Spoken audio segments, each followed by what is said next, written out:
Recently, I started playing Control again. Thanks to Remedy for sending a code for Control Ultimate Edition, by the way. I never did finish the game when I initially played it 2 years ago. It was always on my backlog of list of games to get back to. What prompted me to get back into it again, actually, was looking at the assist mode they added back in August of 2020. I wanted to see what Remedy was doing, and could that change the experience for me? After playing with it for a bit, I actually also started to ask myself the question, should all games have assist modes? Let's find out.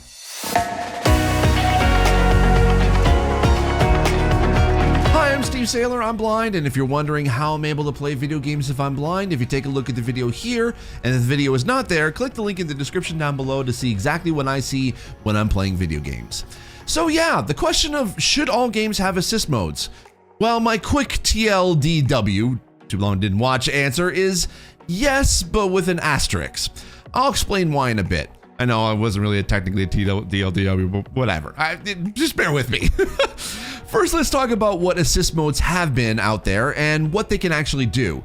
We first heard about an assist mode from the game Celeste, made by Matt Makes Games. Celeste is a clever but hard at times platformer, but what stood out about it was its assist mode feature. I played with this actually in a video back in 2018 where I tried to play the game with assist mode off and then I tried playing with it on. And let me tell you, it was definitely a major difference and made the game a lot more enjoyable for me to be able to play because of that assist mode. It honestly, really, again, made a world of difference to me as I played it. Essentially what it did was it changed the parameters of the gameplay difficulty to make it customizable for each player as the player needs it.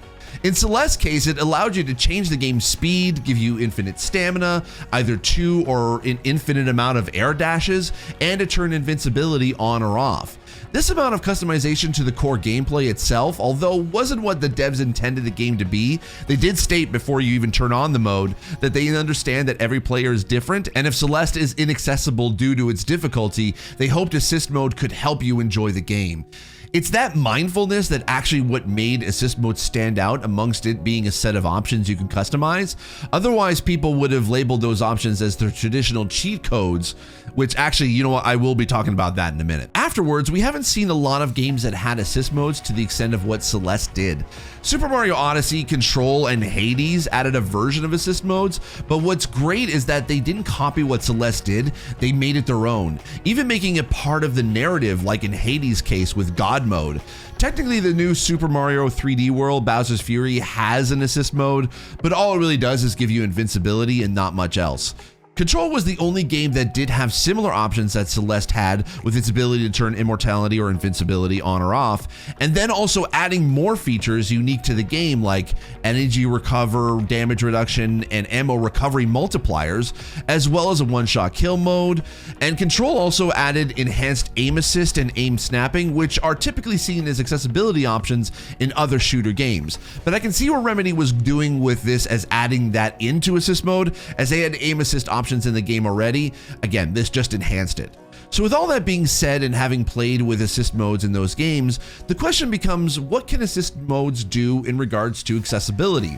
First and foremost, it does change the discussion around easy modes and difficulty options a bit, because when done right, assist modes kind of bridge the gap of confusion around what accessibility is to those who haven't heard about accessibility before. Those modes are designed to assist the player to play the game if they are having difficulty playing it, which is pretty much a paraphrased definition of accessibility anyway. It also helps shape the conversation around what an easy mode can do for a player. We think of difficulty options in games as sort of this don't pay attention to the man behind the curtain kind of thing. You don't really know 100% what is being done in the game to make the game easier or harder, but you can feel its effects throughout the entire game. Assist modes help not only shed some light on what an easy mode can do, but it gives the player a set of options to customize an easy mode for them. Need to slow down a game a bit because it's too fast? Slow it down where it still feels like a challenge to you. Want to experience the fun of game combat without the fear or frustration of dying repeatedly? Turn on invincibility. Assist modes pops open the hood of the game and gives the player almost full control of the gameplay mechanics. Plus as well, it's completely optional. You don't have to use it if you don't want to. Secondly, I've also seen assist modes being compared to the old school use of cheat codes, which is not a bad comparison, but not a great one.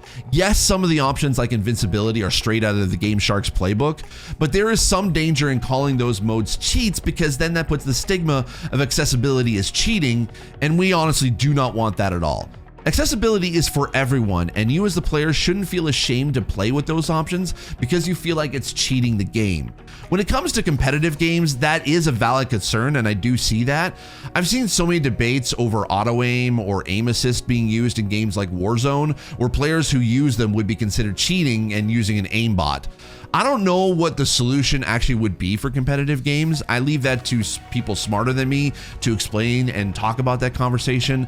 I'm interested to see how accessibility can be implemented in those situations. So I'd be really curious to see how that conversation can continue. Also as well, using assist modes has already proven to be successful. Remedy just published a blog post that had some statistics as to how many of their player base use assist modes since it launched.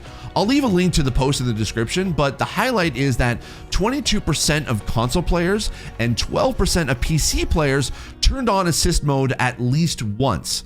That may seem like a low number at first, but the game has already been out for a year at that point, and most players have already completed the game.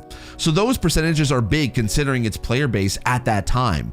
I'll be very interested to see the stats change as the Ultimate Edition is PS Plus's free game of the month for February 2021. So be really curious to see what that does because it's attracting new players, and I would predict that 22% will actually increase. What's also amazing diving deeper into the stat is of that 22/12%, 64% turned on assist mode at least once and kept playing it until they were finished the campaign. Now, we don't have any public stats on whether or not assist modes in Celeste or Hades had an impact on its player base, but these stats from Remedy is a good sign that players like it and will use it. It is a good selling point for sure, and I love the fact that Remedy is using that as part of their marketing for not only the Ultimate Edition, but part of the marketing when they released it back in August of 2020. So now let's get to the question of should all games have assist modes? The answer is mostly yes, but with a caveat. This is the asterisk that I was talking about earlier. With all the reasons I just talked about, yes, all games should have assist modes. However, it should not be a replacement though for accessibility. Assist modes should be part of an overall solution. Options like remapping controls, UI adjustments, audio and subtitles are still key and make games a more comfortable and enjoyable experience. Plus, as well, with accessibility built in from the beginning of a game's development, there is a lot that assist modes can do to actually enhance the gameplay even more.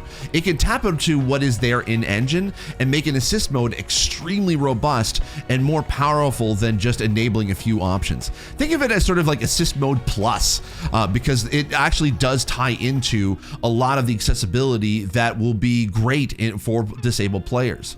When I mentioned assist mode and its effects on the game's difficulty, what also this could mean when accessibility is built in is that we can eventually do away with the easy, medium, and hard difficulty options we've had for decades.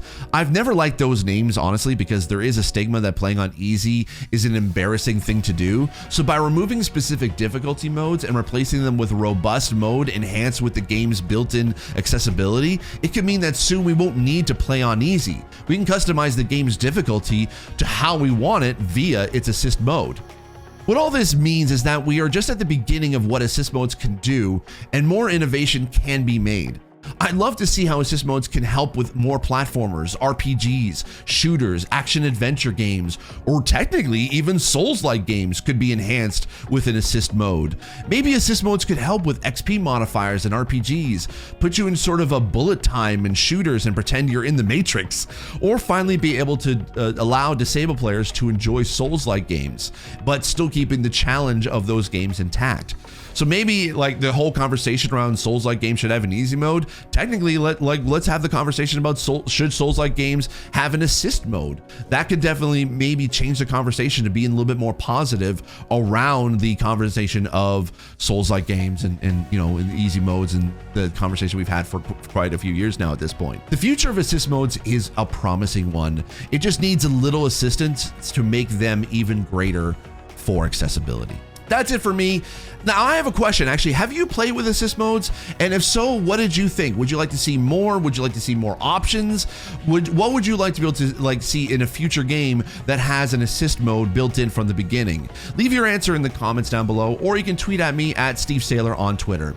Also, I should probably mention, if you want, regards to the comments, if you have any questions or if you think that there's something that I haven't touched about in assist modes, I'd love to be able to do more videos and talk about that if you honestly have any questions about that as well. If you like this video, give it a thumbs up. If you want to see more of my videos, hit the subscribe button. If you want to be notified when new videos come out, hit the bell notification icon. So thank you so much for watching. I'll catch you in the next video. And as always, I remain obediently yours.